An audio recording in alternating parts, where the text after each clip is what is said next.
The Rivals of Sherlock Holmes, Volume 1, The Affair of the Tortoise, by Arthur Morrison. Very often Hewitt was tempted by the fascination of some particularly odd case to neglect his other affairs to follow up a matter that from a business point of view was of little or no value to him. As a rule, he had a sufficient regard for his own interests to resist such temptations, but in one curious case, at least, I believe he allowed it largely to influence him. It was certainly an extremely odd case, one of those affairs that, coming to light at intervals, but more often remaining unheard of by the general public, convince one that, after all, there is very little extravagance about Mr. R. L. Stevenson's bizarre imaginings of doings in London in his New Arabian Nights. There's nothing in this world that is at all possible. I have often heard Martin Hewitt say, that has not happened or is not happening in London. Certainly he had opportunities of knowing. The case I have referred to occurred some time before my own acquaintance with him began, in 1878, in fact. He had called one Monday morning at an office in regard to something connected with one of those uninteresting, though often difficult cases which formed perhaps the bulk of his practice, when he was informed of a most mysterious murder that had taken place in another part of the same building, on the previous Saturday afternoon. Owing to these circumstances of the case, only the vaguest account had appeared in the morning papers, and even this, as it chanced, Hewitt had not read. The building was one of a new row in a partly rebuilt street near the National Gallery. The whole row had been built by a speculator for the purpose of letting out in flats, suites of chambers, and in one or two cases on the ground floors, offices. The rooms had let very well, and to desirable tenants as a rule. The least satisfactory tenant, the proprietor reluctantly admitted, was a Mr. Rameau, a negro gentleman, single, who had 3 rooms on the top floor, but one of the particular building that Hewitt was visiting. His rent was paid regularly, but his behavior had produced complaints from other tenants. He got uproariously drunk, and screamed and howled in unknown tongues. He fell asleep on the staircase. Ladies were afraid to pass. He bawled rough chaff down the stairs and along the corridors at butcher boys and messengers, and played on errand boys brutal practical jokes that ended in police court summonses. He once had a way of sliding down the baluster shouting, "Hoy, hoy, hoy, ya!" as he went. But as he was a big, heavy man, and the balusters had been built for different treatment, he had very soon and very firmly been requested to stop it. He had plenty of money, and spent it freely, but it was generally felt that there was too much of the light-hearted savage about him to fit him to live among quiet people. How much longer the landlord would have stood for this sort of thing, Hewitt's informant said, was a matter of conjecture, for on the Saturday afternoon in question, the tenancy had come to a startling full stop. Rameau had been murdered in his room, and the body had, in the most unaccountable fashion, been secretly removed from the premises. The strongest possible suspicion pointed to a man who had been employed in shoveling and carrying coals, cleaning windows, and chopping wood for several of the buildings, and who had left that very Saturday. The crime had, in fact, been committed with this man's chopper, and the man himself had been heard again and again to threaten Rameau, who, in his brutal fashion, had made a butt of him.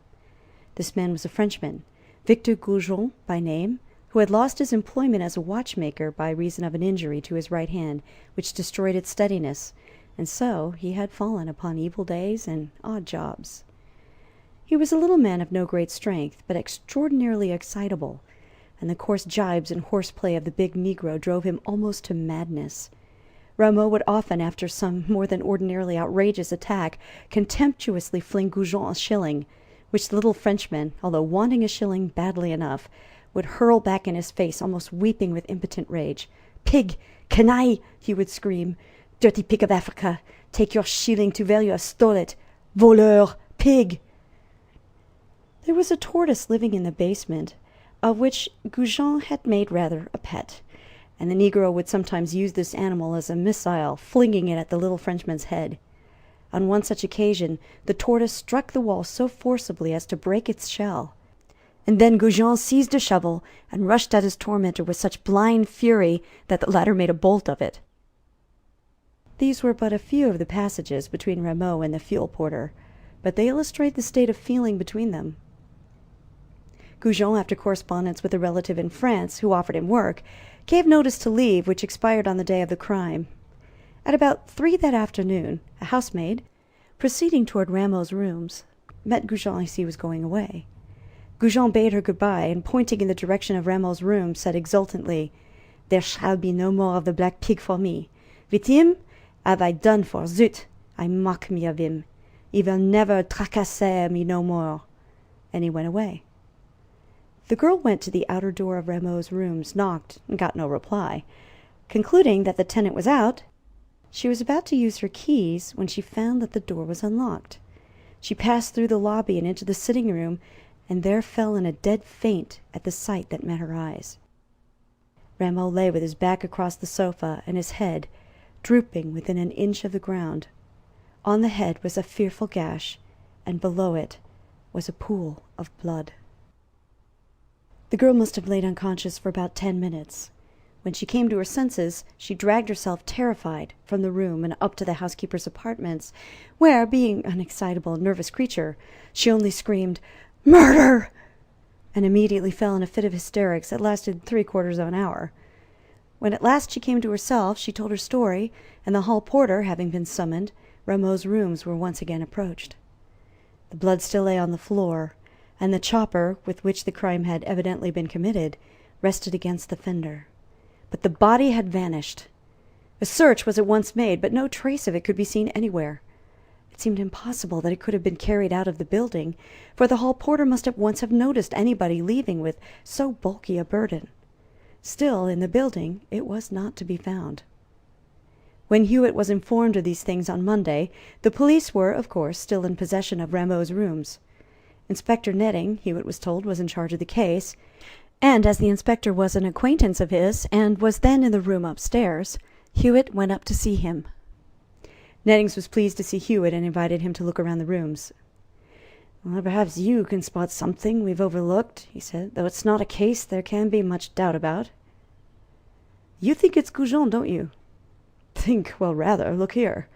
As soon as we got here on Saturday, we found this piece of paper and pin on the floor. We showed it to the housemaid, and then she remembered, she was too much upset to think of it before, that when she was in the room, the paper was laying on the dead man's chest, pinned there, evidently. It must have dropped off when they removed the body. It's a case of half-mad revenge on Goujon's part, plainly. See it? You read French, don't you?" The paper was a plain, large half-sheet of notepaper, on which a sentence in French was scrawled in red ink in a large, clumsy hand, thus: "Puni par un vengeur de la tortue." "Puni par un vengeur de la tortue," Hewitt replied musingly. "Punished by an avenger of the tortoise? That seems odd." "Well, rather odd. But you understand the reference, of course. Have they told you about Rameau's treatment of Goujon's pet tortoise?" "I think it was mentioned among his other pranks, but this is an extreme revenge for a thing of that sort, and a queer way of announcing it." "Oh, he's mad. Mad with Rameau's continual ragging and baiting," Nettings answered. "Anyway, this is a plain indication, plain as though he'd left his own signature. Besides, it's in his own language, French, and there's his chopper, too." "Speaking of signatures," Hewitt remarked, "perhaps you have already compared this with other specimens of Goujon's writing?" "Well, I did think of it, but they don't seem to have a specimen to hand, and anyway, it doesn't seem very important. There's 'Avenger of the Tortoise' plain enough in the man's own language, and that tells everything. Besides, handwritings are easily disguised." "Have you got Goujon?" "Well, no, we haven't. There seems to be some little difficulty about that, but I expect to have him by this time tomorrow. Here comes Mr. Styles, the landlord." Mr. Styles was a thin, querulous, and withered-looking little man, who twitched his eyebrows as he spoke, and spoke in short, jerky phrases. "No news, eh, Inspector, eh? Eh? Found out nothing else, eh? Terrible thing for my property, terrible. Who's your friend?" Nettings introduced Hewitt. "Shocking thing this, eh, Mr. Hewitt, terrible. Comes of having anything to do with these bloodthirsty foreigners, eh? New buildings and all, character ruined. No one to come live here now, eh? Tenants, noisy niggers, murdered by my own servant, terrible. You formed any opinion, eh?" "I dare say I might if I went into the case." Yes, same opinion as Inspector's, eh? I mean, an opinion of your own." The old man scrutinized Hewitt's face sharply. "Oh, if you'd like me to look into the matter," Hewitt began. "Eh? Oh, look into it? Well, I can't commission you, matter for the police. "Mr. Stun, police doing very well, I think. Must be Goujon. But look about the place, certainly, if you like. If you see anything likely to serve my interest, tell me, and perhaps I'll employ you, eh? Eh? Good afternoon." The landlord vanished, and the inspector laughed. "Likes to see what he's buying, does Mr. Styles," he said. Hewitt's first impulse was to walk out of the place at once. But his interest in the case had been roused, and he determined, at any rate, to examine the rooms, and this he did very minutely. By the side of the lobby was a bathroom, and in this was fitted a tip-up wash-basin, which Hewitt inspected with particular attention. Then he called the housekeeper and made inquiries about Rameau's clothes and linen. The housekeeper could give no idea of how many overcoats or how much linen he had had. He had all the negro's love of display, and was continually buying new clothes, which indeed were lying, hanging, littering, and choking up the bedroom in all directions. The housekeeper, however, on Hewitt's inquiring after such a garment in particular, did remember one heavy black ulster, which Rameau had very rarely worn, only in the coldest weather. After the body was discovered, Hewitt asked the housekeeper, was any stranger observed about the place, whether carrying anything or not? "Oh, no, sir," the housekeeper replied. "There's been particular inquiries about that. Of course, after we knew what was wrong and the body was gone, nobody was seen, or he'd have been stopped. But the hall porter says he's certain no stranger came or went for half an hour or more before that, the time about when the housemaid saw the body and fainted." At this moment a clerk from the landlord's office arrived and handed Nettings a paper. "Here you are," said Nettings to Hewitt. "They've found a specimen of Goujon's handwriting at last, if you'd like to see it. I don't want it. I'm not a graphologist, and the case is clear enough for me anyway." Hewitt took the paper. This, he said, is a different sort of handwriting from that on the paper. The red ink note about the avenger of the tortoise is in a crude, large, clumsy, untaught style of writing. This is small, neat, and well-formed, except that it is a trifle shaky, probably because of the hand injury. "Well, that's nothing," contended Nettings. "Handwriting clues are worse than useless as a rule. It's so easy to disguise and imitate writing. And besides, if Goujon is such a good penman as you seem to say, why, he could all the easier alter his style. Say now yourself, can any fiddling question of handwriting get over this thing about avenging the tortoise? Practically a written confession, to say nothing of the chopper, and what he said to the housemaid as he left." "Well," said Hewitt, "perhaps not, but we'll see. Meantime," turning to the landlord's clerk, "possibly you will be good enough to tell me one or two things. First, what was Goujon's character?" "Oh, excellent, as far as we know. Oh, we never had a complaint about him, except for little matters of carelessness, leaving coal scuttles on the staircases for people to fall over, losing shovels, and so on. He was certainly a bit careless, but as far as we could see, quite a decent little fellow. One would never have thought him capable of committing murder for the sake of a tortoise, though he was rather fond of the animal." "The tortoise is dead now, I understand." "Oh, yes." "Have you a lift in this building?" "Only for coal and heavy parcels.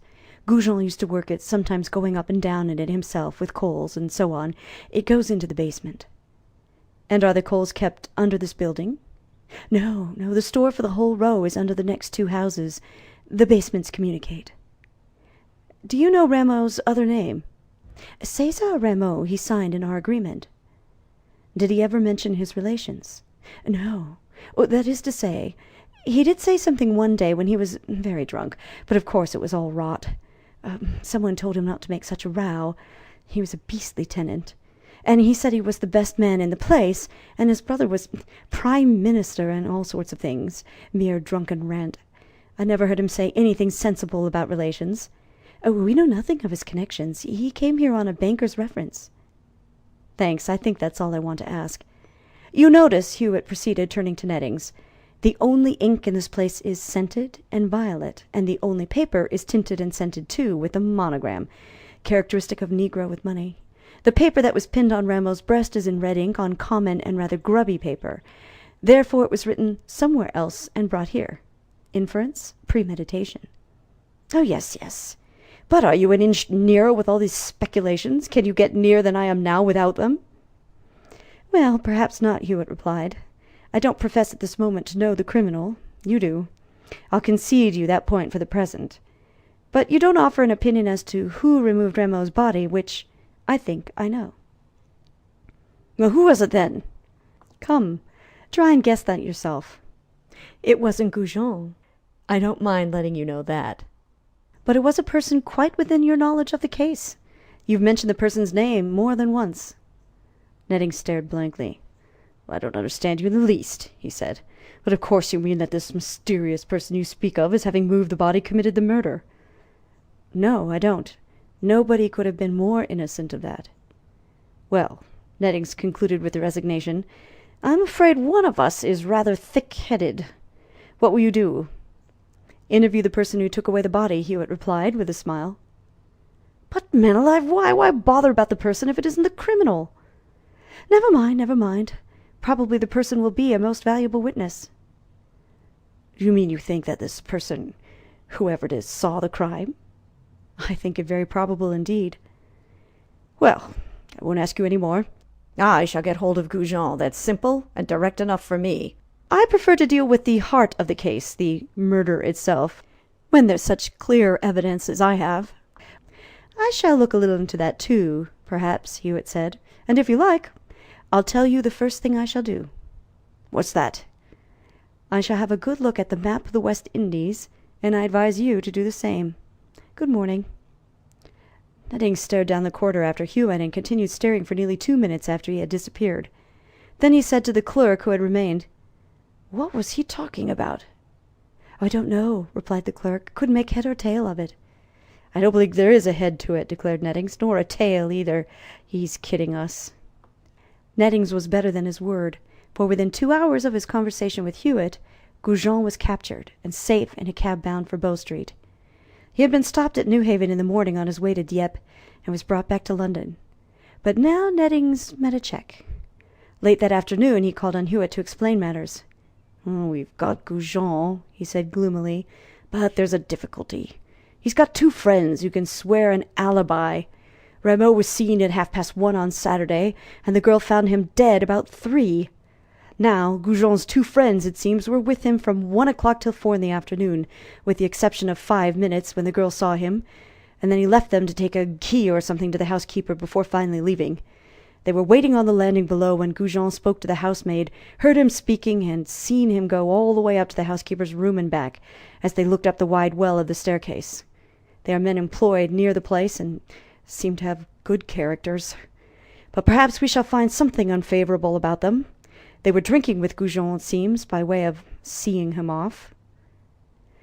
"Well," Hewitt said, "I scarcely think you need trouble to damage these men's characters. They're probably telling the truth.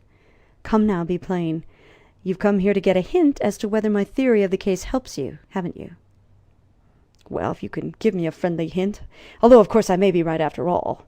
Still, I wish you'd explain a bit as to what you meant by looking at a map of all that mystery.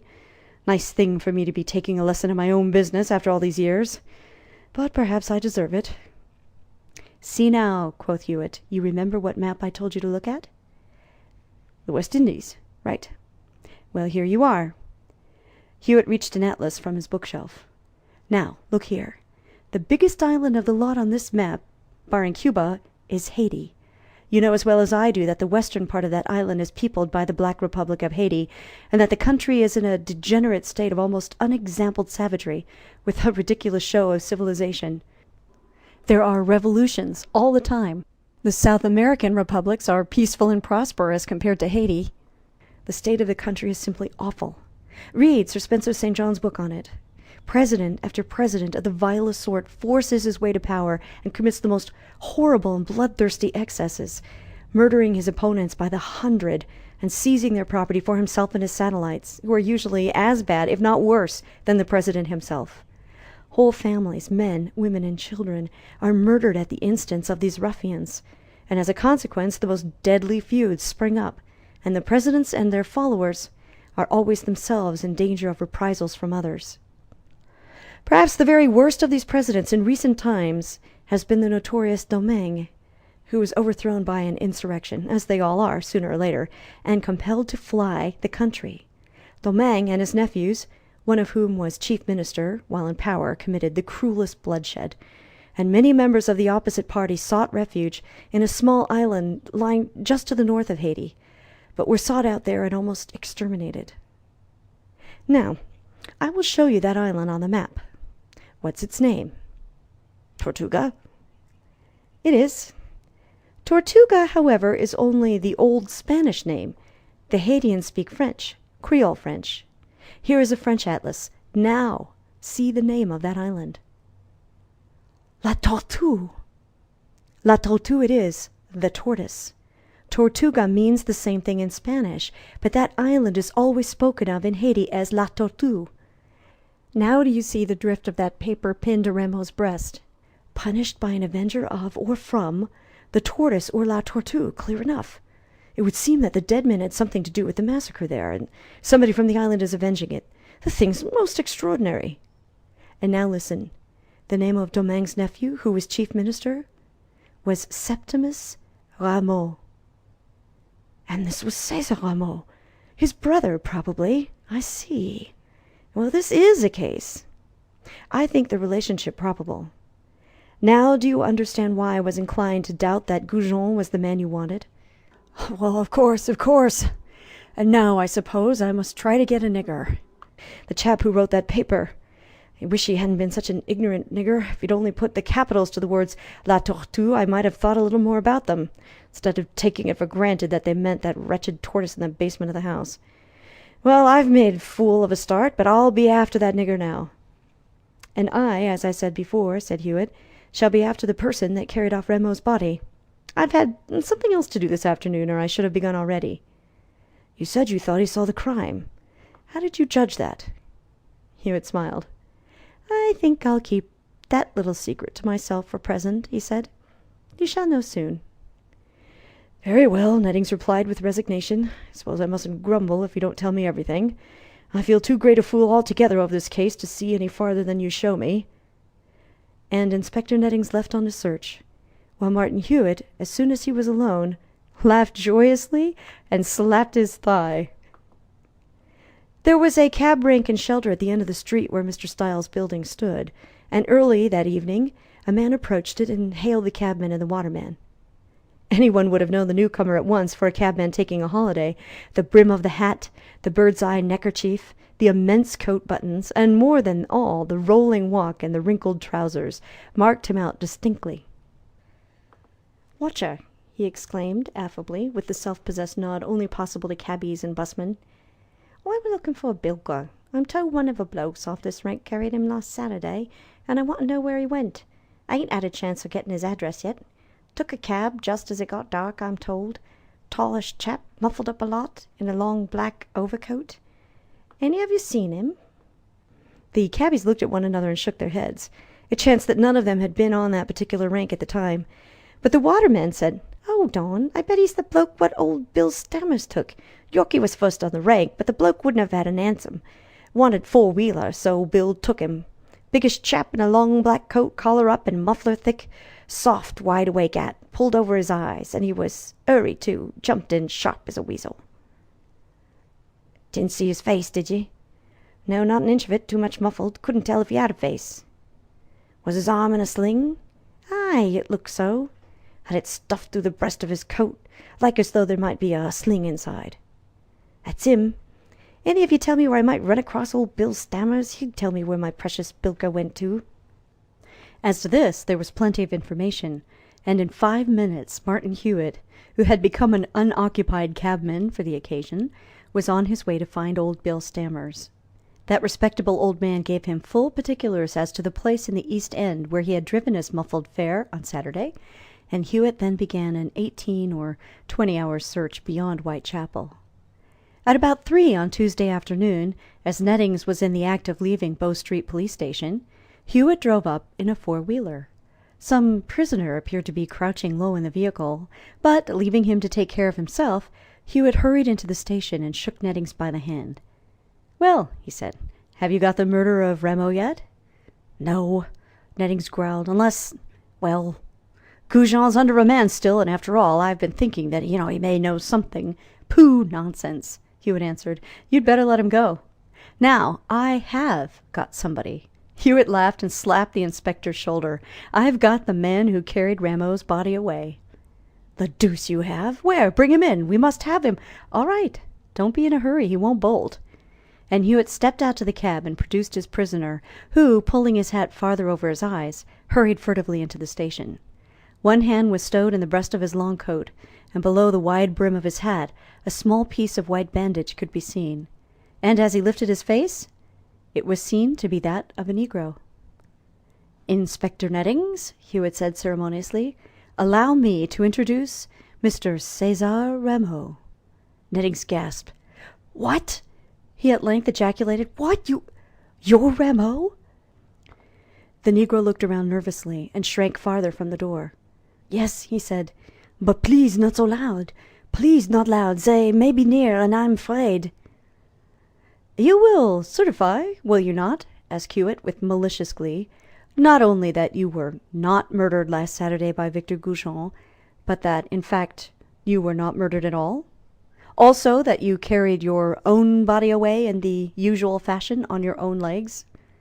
"Yes, yes," responded Rameau, looking haggardly about.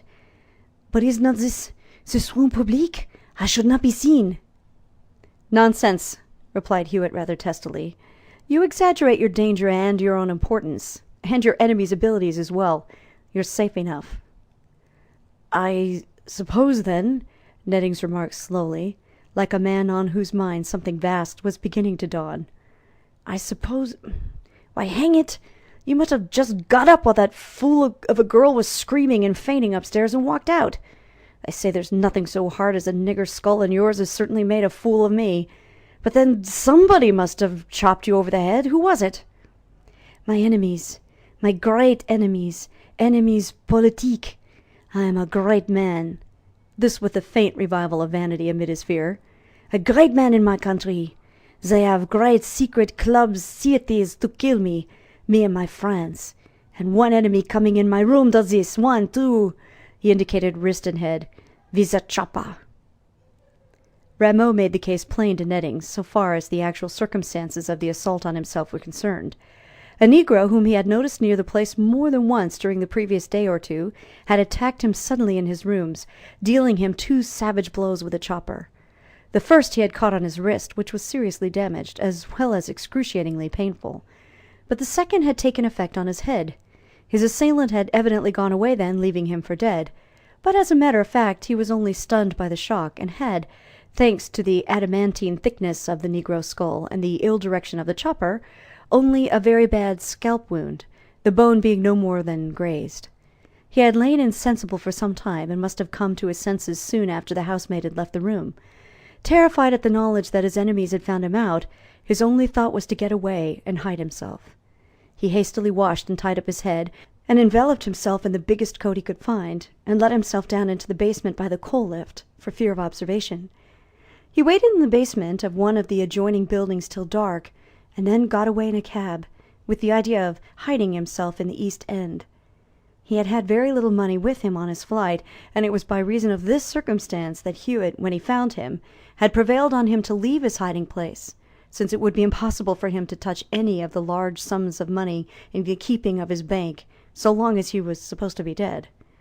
With much difficulty and the promise of ample police protection, he was at last convinced that it would be safe to declare himself and get his property, and then run away and hide wherever he pleased. Nettings and Hewitt strolled off together for a few minutes and chatted, leaving the wretched Rameau to cower in a corner among several policemen. "Well, Mr. Hewitt," Nettings said, "this case has certainly been a shocking beating for me. I must have been as blind as a bat when I started on it. And yet I don't see that you had a deal to go on even now. What struck you first?" "Well, in the beginning it seemed rather odd to me that the body should have been taken away, as I had been told it was, after the writing paper had been pinned on it. Why should the murderer pin a label on the body of his victim if he meant carrying that body away? Who would read the label and learn of the nature of the revenge gratified? Plainly that indicated that the person who had carried away the body was not the person who had committed the murder. But as soon as I began to examine the place, I saw the probability that there was no murder after all. There were any number of indications of this fact, and I can't understand your not observing them. First, Although there was a good deal of blood on the floor just below where the housemaid had seen Rameau lying, there was none between that place and the door. Now, if the body had been dragged, or even carried to the door, blood must have become smeared about the floor, or at least there would have been drops. But there were none, and this seemed to hint that the corpse might have come to itself, sat up on the sofa, staunched the wound, and walked out. I reflected at once that Rameau was a full-blooded Negro, and that a Negro's head is very nearly invulnerable to anything short of bullets. Then, if the body had been dragged out, as such a heavy body must have been, almost of necessity the carpet and rugs would show signs of the fact, but there were no such signs. But beyond these there was the fact that no long black overcoat was left with the other clothes, although the housekeeper distinctly remembered Rameau's possession of such a garment. I judged he would use some such thing to assist his disguise, which is why I asked her. Why he would want a disguise was plain, as you shall see presently. There were no towels left in the bathroom. Inference, used for bandages. Everything seemed to show that the only person responsible for Rameau's removal was Rameau himself. Why then had he gone away secretly and hurriedly, without making complaint, and why had he stayed away? What reason would he have for doing this if it had been Goujon that had attacked him? None. Goujon was going to France. Clearly, Rameau was afraid of another attack from some implacable enemy whom he was anxious to avoid, one against whom he feared legal complaint or defense would be useless. And this brought me at once to the paper found on the floor. If this were the work of Goujon, and an open reference to his tortoise, why should he be at such pains to disguise his handwriting? He would have been already pointing himself out by the mere mention of the tortoise, and if he could not avoid a shake in his natural small handwriting, how could he have avoided it in a large, clumsy, slowly drawn, assumed hand? No, the paper was not Goujon's. As to the writing on the paper, Nettings interposed, I've told you how I made that mistake. I took the readiest explanation of the words, since they seemed so pat, and I wouldn't let anything else outweigh that. As to the other things, the evidences of Rameau's having gone off by himself, well, I don't usually miss such obvious things, but I never thought of the possibility of the victim going away on the quiet and not coming back as though he'd done something wrong. Comes of starting with a set of fixed notions. Well, answered Hewitt, I fancy you must have been rather out of form, as they say. Everybody has his stupid days, and you can't keep up to concert pitch forever. But to return to the case. The evidence of the chopper was very untrustworthy, especially when I heard of Goujon's careless habits, losing shovels and leaving coal scuttles on stairs. Nothing more likely than for the chopper to be left lying about, and a criminal who had calculated his chances would know the advantage to himself of using a weapon that belonged to the place, and leaving it behind to divert suspicion. It's quite possible, by the way, that the man who attacked Rameau got away down the coal lift and out by an adjoining basement just as Rameau himself. This, however, is mere conjecture. The would-be murderer had plainly prepared for the crime. Witness the previous preparation of the paper declaring his revenge, an indication of his pride at having run his enemy to earth at such a distant place as this. Although I expect he was only in England by chance, for Haitians are not persistently energetic race. In regard to the use of small instead of capital letters in the words La Tortue on the paper, I observed in the beginning that the first letter of the whole sentence, the P in puny, was a small one. Clearly the writer was an illiterate man, and it was at once plain that he may have made the same mistake with ensuing words. On the whole, it was plain that every one had begun with the too ready disposition to assume that Goujon was guilty. Everybody insisted, too, that the body had been carried away, which was true, of course, although not in the sense intended, so I didn't trouble to contradict, or to say more than that I guessed who had carried the body off. And to tell you the truth, I was a little piqued at Mr. Styles's manner, and indisposed, interested in the case as I was, to give away my theories too freely. The rest of the job was not very difficult. I found out the cabman who had taken Rameau away. You can always get readier help from cabbies if you go as one of themselves, especially if you're after a bilker. And from him got a sufficiently near East End direction to find Rameau after inquiries. Oh, I ventured, by the way, on a rather long shot. I described my man to the cabman as having an injured arm or wrist, and it turned out a correct guess. You see, a man making an attack with a chopper is pretty certain to make more than a single blow, and as there appeared to have been only a single wound on the head, it seemed probable that another had fallen somewhere else, almost certainly on the arm, as it would be raised to defend the head. At Limehouse I found he had had his head and wrist attended to at a local medico's, and a big nigger in a fright, with a long black coat, a broken head, and a lame hand, is not so difficult to find in a small area. How I persuaded him up here you know already. I think I frightened him a little too, by explaining how easily I had tracked him, and giving him a hint that others might do the same. He's in a great funk. He seems to have quite lost faith in England as a safe asylum. The police failed to catch Rameau's assistant, chiefly because Rameau could not be got to give a proper description of him, nor to do anything except get out of the country in a hurry. In truth, he was glad to be quit of the matter with nothing worse than his broken head. Little Goujon made a wild storm about his arrest, and before he did go to France, managed to extract £20 from Rameau by way of compensation, in spite of the absence of any strictly legal claim against his old tormentor. So that, on the whole, Goujon was about the only person who derived any particular profit from the tortoise mystery. End of The Affair of the Tortoise by Arthur Morrison.